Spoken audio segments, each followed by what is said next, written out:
নমস্কার বন্ধুরা, তোমরা কেমন আছো? আশা করি ভালোই আছো। আজকের এই সিলভার কুইন গাছটিকে আজকে রিপোর্ট করব আমরা। সবার প্রথম আমি একটা সুন্দর দেখে একটা পট নিয়ে নিয়েছি। পট নেওয়ার পর এবার আমরা মাটিটাকে সুন্দর করে তৈরি করে নেব। তো আমি এখানে মাটি নিয়েছি, আর কি কম্পোস্ট আর কিছু গোবর সার নিয়েছি। তো তোমরা চাইলে তোমরা কোকোপিটও লাগাতে পারো, মাটিতেও লাগাতে পারো। তো আমি মাটিটাকে সুন্দর করে রেডি করে ড্রেন হোলটাকে সুন্দর করে দিলাম।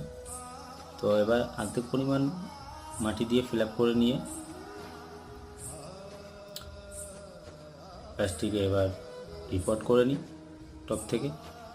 তো এটা আমার একটা বন্ধু দিয়েছিল আমাকে, অনেক দিন হয়ে গেছে একে কিছু করা হয় না, ওভাবে রেখে দিয়েছিলাম। তো আজকে ভাবলাম, তো দেখো বন্ধু আমার হাতে কী হয়ে গেল। তো কোনো অসুবিধা নেই, মাঝখানে রেখে দিয়ে চারিদিকে সুন্দর করে মাটি দিয়ে